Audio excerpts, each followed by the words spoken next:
Recently, I've started flying a lot more with my camera gear, and there's some things I learned that I'd like to share with you guys if this is something you're going to be doing. And it's particularly pointed towards like security and all of that.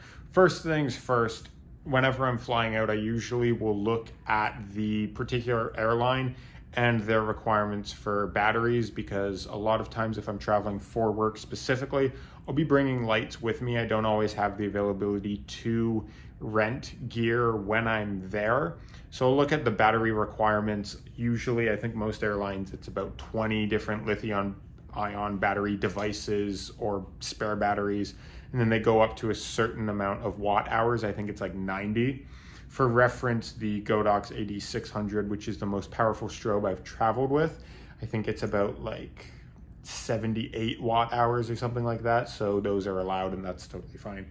And you could only have 2 over 90 watt hours or something like that. You can just do the calculation based on the milliamp hours and then the regular watts or something that the light has.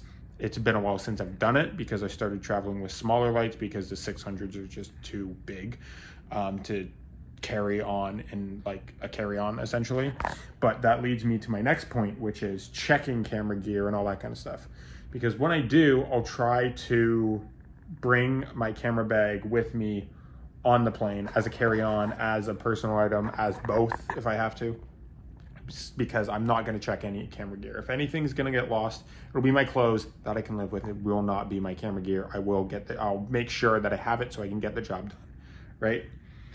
But beyond that, I do check light stands, because if I'm bringing lights, I'm bringing modifiers, I'm bringing light stands, that exists in a whole giant bag with all of my stands. Like this thing, I just got back from travel and I haven't fully unpacked it. So this bag right here is all my stands, some lighting modifiers, some backdrop stands if I needed to. Sometimes I bring a little extra than I actually need, and that thing is a heavy beast, but it's meant to carry a lot. I used to have a light stand bag that just came with a C-stand that I got, and that absolutely got destroyed after traveling with it about twice. So I got this heavier duty, larger light stand bag. It's almost too big, but it carries everything I need to, and that's totally fine. That I'll check. It always goes to the oversized thing. I've traveled internationally with it. It's been fine. But security things. My camera bag, I have my laptop, my iPad, my cameras in it, my lights, everything. And when I get to security and I'm taking everything out, I'm like, I have some cameras. Do you want me to take them out? Do you want me to leave them in? Sometimes they'll say take them out. Sometimes they'll say leave them in. If there's a bit of a rush, maybe I'll leave them in, whatever. If there's the time and they're not trying to cycle everybody through, I'll take as much out as I can. And usually whenever I do that, sometimes I get through, it doesn't get flagged, doesn't have to be swabbed or anything, but usually 9 times out of 10, it does have to be. Even if I take a lot of it out, usually the stuff that I take out doesn't have to be swabbed, that's fine. It's more of whatever's left in the bag. I also have my Peak Design tech pouch with all my cables, extra batteries, SD cards. That will get flagged as well, just because of how many electronics are in there. And at this case, they will pull me aside and go, okay, camera gear, we see that. What's this? What's that? Some different airports have different security levels based on countries and stuff like that. And I'll just be patient with them, go through, explain everything they want to see. I have nothing to hide. So my best advice is, you know, don't be rude. Don't be short with them or anything. Just, yeah, this is what this is. If you want to see anything, let me know here. Act like you have nothing to hide, because at least in my case, you don't.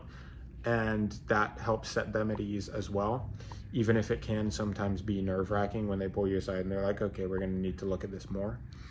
And that's the easiest way that I can. I also have traveled with cameras for pleasure, for personal reasons, beyond work purposes. Whenever it is work purposes, you always try to make sure all the right things are in order, so there's no questions as to, oh, this looks like you're a professional photographer. Are you going there for professional reasons? Are you whatever's going on, right? But for personal reasons, I'll take my laptop out. I'll usually have fewer cameras. I won't have lights with me. Maybe I'll have a flash, but I'll lay all of that out. I probably won't have my full tech pouch with me, unless I'm doing a bit of work or if I'm wanting to take a lot of photos. Maybe I'll have some extra batteries or stuff, but I'll just lay all that out. And whenever I've done that, they've been cool with it. So it has been more chill in that way. If you're gonna be traveling with camera gear for pleasure, for personal reasons, it's a lot easier because you're gonna have a lot less gear, right? It's gonna be mixed in with some of your other stuff. Maybe you have clothes in your camera bag as well.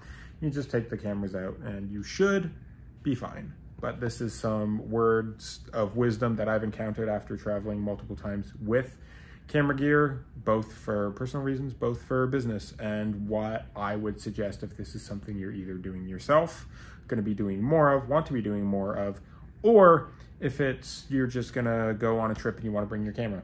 So that is the best advice that I can give as somebody who just got back from traveling and had some complications, but ultimately it worked out for the best. I almost dropped my phone, which I'm recording this on, but I hope you enjoyed this video. If you did, got some value out of it, consider subscribing to join along this journey with me. The hair has changed up. It's been a minute. Anyways, remember as always to work hard, rest often, and I'll see you on the next one.